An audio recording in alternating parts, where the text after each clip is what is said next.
नहीं करता। जब कोई तरुण आकाश में उड़ता तो हवा के रुख की परवाह नहीं करता। आपको किसी भी पॉलिटिकल पार्टी से डरने की जरूरत नहीं है, किसी भी आदमी से डरने की जरूरत नहीं है। आप अपनी वैल्यू को बढ़ाइए। जब आप जीवित हो तो आपको मुसीबत आएगी, और जब मुर्दा निकल के जाता है तो लोग उसके लिए रास्ता अपने आप छोड़ देते हैं। बीएसपी की पार्टी जिसके पास में कपड़े पहनने को नहीं थे, बीएसपी की पार्टी जिसके पास कपड़े पहनने को नहीं थे, उनकी 4-5 बार उत्तर प्रदेश में सरकार बन गई। लेकिन दिल्ली में अरबपति खरबपति होने के बाद एक एमएलए काउंसिल नहीं जीत पाता, तो कहीं ना कहीं जज्बे की कमी है, मेहनत की जरूरत है।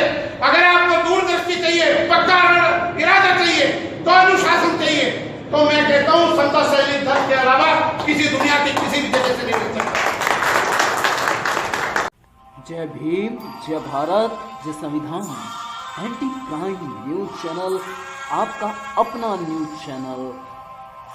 SC ST OBC 85% मूल भारतीय आवाम के हक अधिकार की बात करने वाला एंटी क्राइम न्यूज चैनल को सब्सक्राइब करना बिल्कुल भी ना भूले। Media executive freelance news reporter Nandkishore Bauddh आपके मूल अधिकारों के हक में कार्यरत।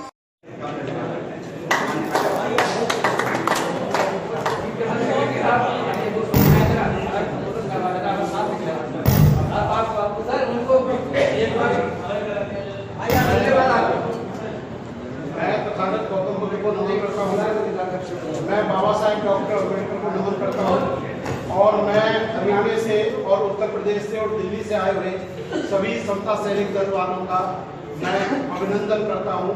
और मंच पर बैठे हुए मेरे साथियों, जब हौसला बना लिया है ऊंची उड़ान का, तो कदम अपना बेफिजूल है आसमान का।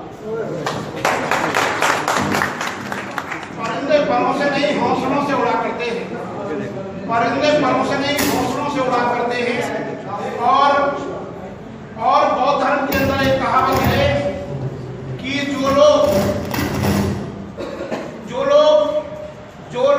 जिन लोगों को सूर्य उठाता है, ऐसे लोग जीवन में कभी तरक्की नहीं कर पाते। जिन लोगों को सूर्य उठाता है, ऐसे लोग जीवन में कभी तरक्की नहीं कर पाते। जो लोग सूर्य को उठाते हैं, उनको दुनिया की कोई भी ताकत प्राप्त नहीं कर सकती। समता सैनिक दल का महत्वपूर्ण कार्य लोगों को सूर्य से पहले उठाना है, उनको नौजवान और उनको बेजोड़, बेतोड़ और बेमिसाल बनाना है। वे लोग जिन पक्षियों से अत्याचार और शोषण किया गया है, ऐसे लोगों के लिए समता सैनिक दल एक औषधि के रूप में सुझाया जा सकता है। जिस प्रकार हिमालय से गिरने वाली धारा को दुनिया की कोई भी ताकत समुद्र में मिलने से नहीं रोक सकती, उसी प्रकार इस देश के अंदर सामाजिक क्रांति लाने के लिए और इज्जत के साथ जीने के लिए दुनिया की कोई भी ताकत दलित के लोगों को बौद्ध धर्म इसमें अपने बौद्ध धर्म में समता सैनिक दल में आने से नहीं रोक सकती। 1963 का सुप्रीम कोर्ट का जजमेंट है, 1963 का सुप्रीम कोर्ट का जजमेंट है कि अगर किसी अदालत ने कोई आदेश पास करा है, तो हर व्यक्ति उस आदेश को मानेगा, भले ही आदेश गलत हो, झूठा हो। उसके खिलाफ जो अपील होगी, रिवीजन होगा या SLP होगी, या उसके खिलाफ जो ऊपर वाला जज कार्रवाई करेगा, वो बात एक दूसरे पक्ष की है। अगर आपका सुप्रीम कमांडो कोई आदेश देता है, तो हर आदमी को मानना चाहिए, वो गलत है या सही है, समिति में बाद में निर्णय दिया जाएगा। एक बात। दूसरा मैं ये कहना चाहता हूं कि जब एक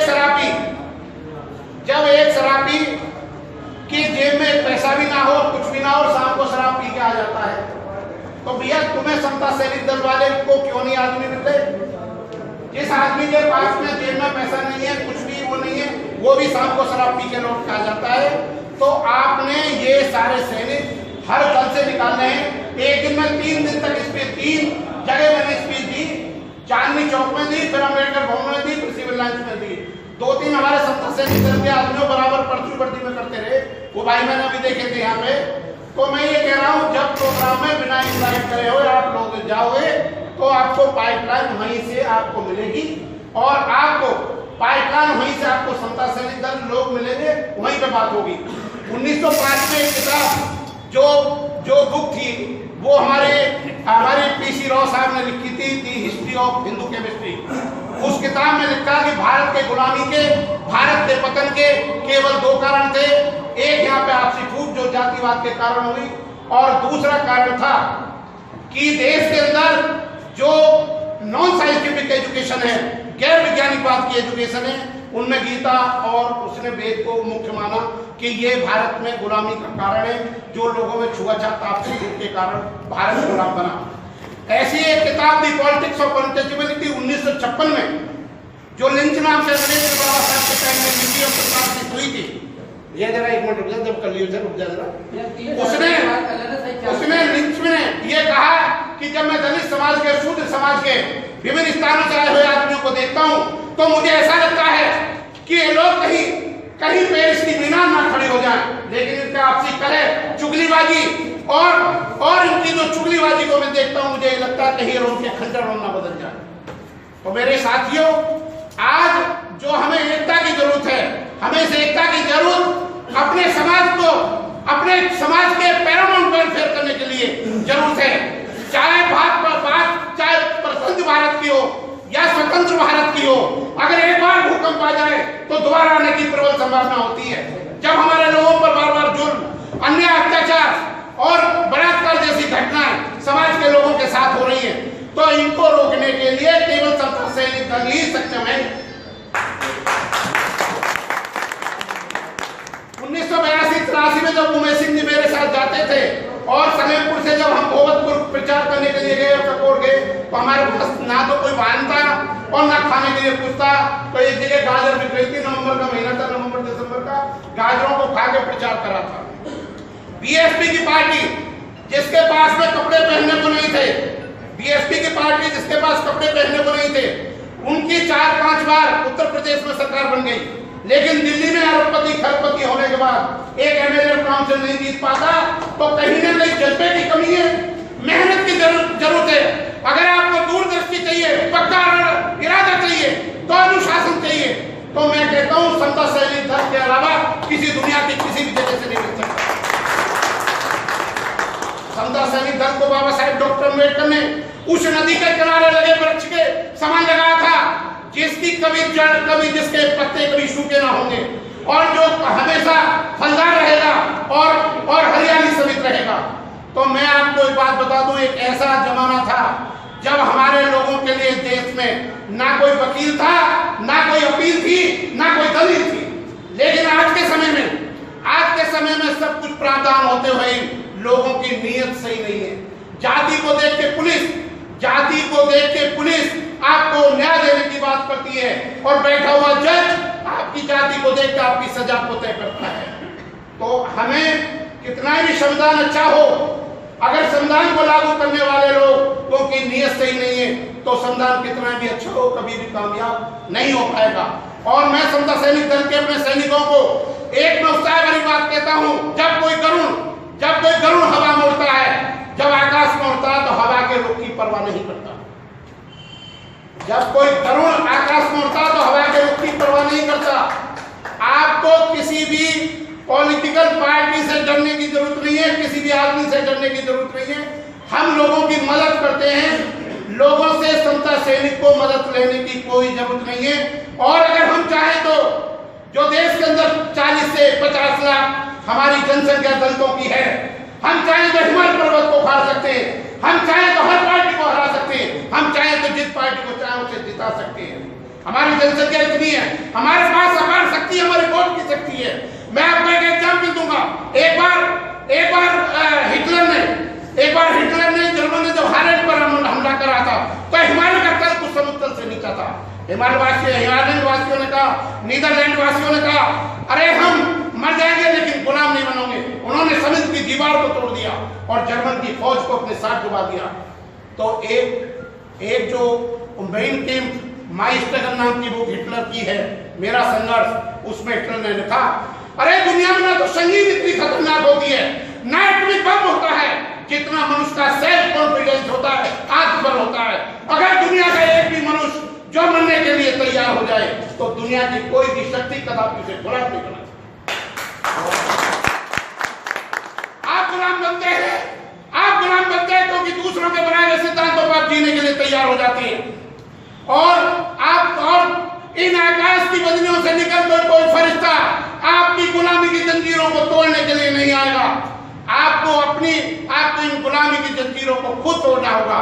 1940 में जो बाबा साहब की किताब दी पार्टीशन ऑफ पाकिस्तान है, उसमें लिखा है पेज नंबर 353 पर कि मैं अपने भारतवासियों को कहना चाहता हूं कि इस देश में से हिंदू राज को हर कीमत पर रोका जाए। अगर हिंदू राज इस भारत में आ गया तो देश में तबाही आ जाएगी। किसी गरीब का अत्याचार होंगे, उनकी कोई सुनवाई ना होगी। हर कीमत पर देश में बुद्धिजीवियों को अपने इनको रोकना, अत्याचारों को रोकना चाहिए। और अंत में भाइयों मैं एक बात ये कहूंगा कि अगर भारत में होने वाले जुल्मों की कहानी हम कहने लगेंगे तो पत्थर भी आंसू बहाने लगेंगे। अगर भारत में होने वाले दलितों पर हम अत्याचार की कहानी कहने लगेंगे तो पत्थर भी आंसू बहाने लगेंगे। अरे इंसानियत खो गई, कई भीड़ में ढूंढने में जमाने लगेंगे। तो मेरे साथियों, मैं आपको एक कहना चाहता हूं कि आज भारत की बहुत ही बुरी स्थिति है और भारत की स्थिति के बारे में मैं आपको एक शायर ने कहा है, अरे न तड़फन की अर्जी है न फरियाद की, और खुद के मर जाए मेरे सयाद। तो आज के टाइम में हमको बहुत ज्यादा जरूरत है एक होने की, और हमारा ये त्याग, हमारा ये बलिदान अपने समाज को बेतोड़ और बेमिसाल बनाने के लिए है। इसलिए समाज को आगे आना चाहिए और कोई संगठन केवल धन से नहीं चलता, अपने आंख बल से चलता, अपने हौसले से चलता है। मैं सुप्रीम कोर्ट का एक केस बता दूं कि जब सुप्रीम कोर्ट बाबरी मस्जिद की सुनवाई चल रही थी तो केवल एक आदमी 1 रुपए में वकील के खाते में 1 रुपया डालता था। सुप्रीम कोर्ट में जो भी बाबरी मस्जिद का केस था, जो वकील डिफेंस कर रहा था मुस्लिम भाइयों को, वो केवल खाते में 1 रुपया डालता था और 35 से 40 करोड़ रुपए सुनवाई पाते थे पूरे वर्ल्ड में। कितने आते थे? 35 से 40 करोड़ रुपए। आप अपनी वैल्यू को बढ़ाइए, जब आप जीवित हो तो आपको मुसीबत आएगी और जब मुर्दा निकल के जाता है तो लोग उसके लिए रास्ता अपने आप छोड़ देते हैं, मुर्दे के लिए रास्ता छोड़ देते हैं। और दूसरा मैं आपको भाई ये बताना चाहता हूं, क्योंकि टाइम खत्म होगा, मेरे साथी खड़े हैं, मैं आपको एक बात कहना चाहता हूं कि मैं आपको ये बता दूं कि गालिब का एक शेर है कि एक गालिब एक भूल में जीवन भर करता रहा, अरे धूल तो जमी थी आईने पर मैं चेहरे को साफ करता रहा। भाइयों, आपने कोई भूल नहीं करनी है। समता सैनिक दल को ये नौजवान बंदों का दल है और इसमें नौजवान लोग आने चाहिए और इसको पूरे देश से सहयोग मिलना चाहिए। और मैं चाहूंगा जब केपी चौधरी सिंह जैसे एक महानस्ती हमारे बीच में बैठी है कि वो, मैं चाहता हूं वो ऐसे व्यक्ति हैं जो कहीं भी कोई आर्थिक रूप से कमी नहीं आने देते अपने सामाजिक संगठनों को। ये बुलंदशहर के पहले व्यक्ति हैं केपी चौधरी जो इंटरनेशनल पर्सनैलिटी बनाए हुए हैं। देखिए, जो इंटरनेशनल पर्सनैलिटी विदेशों में जाकर, बस इनकी कमी एक है कि छोटे आदमियों के प्रोग्राम में नहीं जाते। हाँ, दूसरा मैं आपको बता दूं कि सोक्रेटिस का एक बहुत बड़ा फेमस बयान है कि to attract any person there are 3 things: dress, address and personality. किसी भी व्यक्ति को आकर्षित करने के लिए 3 चीजें होती हैं: ड्रेस, एड्रेस एंड पर्सनैलिटी। ये ड्रेस, एड्रेस एंड पर्सनैलिटी समता सैनिक दल के पास है। ड्रेस जो हम पहनते हैं, एड्रेस जो हमारा मेन और पब्लिक स्पीकिंग है, पर्सनैलिटी जो हमारी पब्लिक स्पीकिंग आप कह सकते हैं। थैंक यू, धन्यवाद। ये तीनों चीजें समता सैनिक दल पर है। इस संसार में जब भी संगठन की बात होती है तो सबसे पहले उंगली हमारी समता सैनिक दल पर होती है। और जय भीम जय भारत कहने वाला राष्ट्रवादी संगठन अगर इस भूतल में कोई है तो केवल समता सैनिक दल है।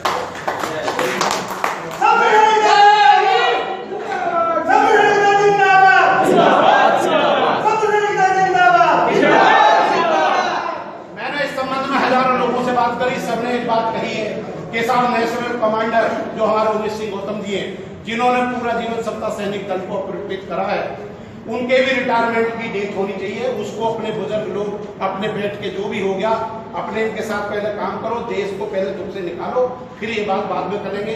जय भीम, नमो बुद्धाय, बहुत बहुत धन्यवाद।